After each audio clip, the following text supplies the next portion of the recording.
नमस्कार, आगाज एक्सप्रेस देख रहे हैं आप और मैं हूं आपके साथ सिद्धि सिंह।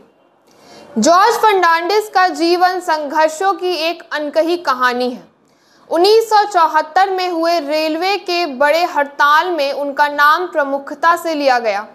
1967 से 2004 तक उन्होंने 9 लोकसभा चुनावों में जीत हासिल की। वह इंदिरा गांधी के सबसे बड़े विरोधियों में से एक थे और इसी कारण से वह उनके लिए चुभन का कारण बने। आपातकाल के दौरान जब पूरे देश में जेपी आंदोलन चल रहा था, जॉर्ज भी सरकार के खिलाफ मुहिम का हिस्सा थे। उस समय कई नेता जेल में डाल दिए गए और कुछ अंडरग्राउंड हो गए। सरकार ने बड़ौदा डायनामाइट केस के जरिए नेताओं की आवाज़ को दबाने की काफ़ी हद तक प्रयास किए। इस मामले में जॉर्ज फर्नांडिस समेत 25 नेताओं पर आरोप लगाया गया कि उन्होंने आपातकाल के खिलाफ सरकारी संस्थानों और रेल ट्रैक को उड़ाने के लिए डायनामाइट की तस्करी की। उन्हें 1976 में गिरफ्तार कर दिल्ली की तिहाड़ जेल में भेज दिया गया। अन्य आरोपियों के वीरेन जे शाह, जीजी पारिक, सीजीके रेड्डी, प्रभुदास पटवारी और देवी गुजर शामिल रहे। जॉर्ज फर्नांडिस की करीबी मित्र स्नेहलता को भी आरोपी बनाया गया, हालांकि उनका नाम अंतिम चार्जशीट में नहीं था। स्नेहलता को बेंगलुरु की जेल में खराब हालत में रखा गया और उन्हें 15 जनवरी 1977 को पेरोल पर रिहा किया गया, लेकिन 5 दिन बाद उनकी मृत्यु हो गई। उन्हें आपातकाल की पहली शहीद माना जाता है। बड़ौदा डायनामाइट केस की जांच सीबीआई ने की, जिससे घटनास्थल को बड़ौदा बताया गया। जब जॉर्ज को दिल्ली से 30,000 कोर्ट में पेश किया गया तो जेएनयू के छात्रों ने उनके लिए नारे लगाए। इस दौरान देश में राजनीतिक गतिविधियां तेज थी और चुनाव नज़दीक थे। कांग्रेस विरोधियों को चुप कराने के प्रयास में थी, लेकिन चुनाव परिणाम उसके खिलाफ आ गया। 1977 में जॉर्ज ने जेल में रहते हुए मुजफ्फरपुर से चुनाव लड़ा। उन्होंने बिना अपने क्षेत्र में गए जीत हासिल की।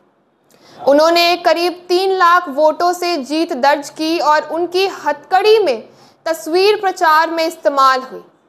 इंदिरा गांधी की हार के बाद जब जनता पार्टी की सरकार बनी, तब आपातकाल के दौरान दर्ज सभी मामलों को वापस लिया गया।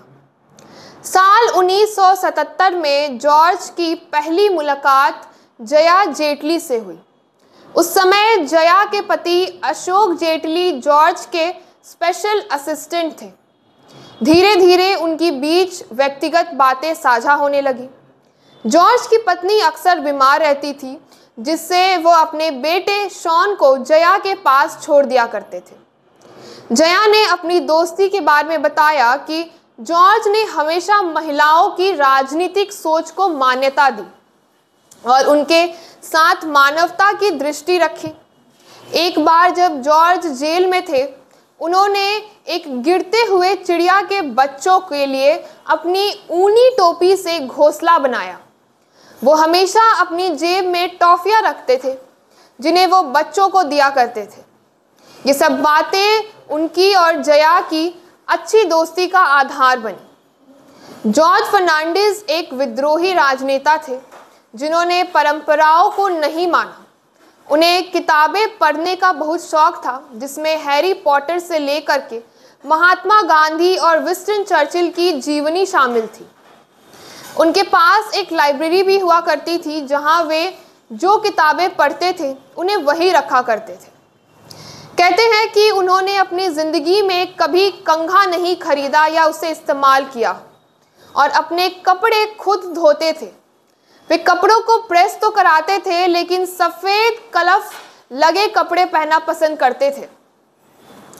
लालू यादव ने एक बार कहा था कि जॉर्ज बिल्कुल बोगस है, क्योंकि वे धोबी के पास अपने कपड़े धुलवाते थे और फिर उन्हें मिट्टी से सान कर पहनते थे। उन्हें खाना पसंद था, खासकर कोंकण की मछली और क्रैब करी। जॉर्ज फर्नांडिस भारत के एकमात्र मंत्री थे जिनके निवास पर कोई गेट या सुरक्षा गार्ड नहीं था और कोई भी बिना रोक टोक उनके घर जा सकता था। उनके घर के सामने गृह मंत्री शंकर राव चौहान रहते थे, जिनके लिए सुरक्षा का बड़ा इंतजाम था। जब चौहान संसद के लिए निकलते थे तो उनके सुरक्षा कर्मी जॉर्ज का गेट बंद कर देते थे। इससे जॉर्ज बहुत नाराज हुए और कहा कि उन्हें भी संसद जाना जरूरी है। उन्होंने अपना गेट उखड़वा दिया और कभी भी अपने घर पर गार्ड नहीं रखा। रक्षा मंत्री बनने के बाद अटल बिहारी वाजपेयी ने जॉर्ज की सुरक्षा को रखने के लिए उनसे एक अनुरोध किया, लेकिन उन्होंने मना कर दिया। अंततः संसद पर हमले के बाद उन्होंने अनिच्छा से 1-2 गार्ड रखने का फैसला किया, ये सोचकर कि अगर देश की रक्षा मंत्री को कुछ हो गया तो यह देश के लिए एक बहुत ही बड़ा धक्का हो जाएगा। तो ऐसी तमाम खबरों के लिए जुड़े रहिए हमारे साथ और देखते रहिए आगाज़ एक्सप्रेस। धन्यवाद।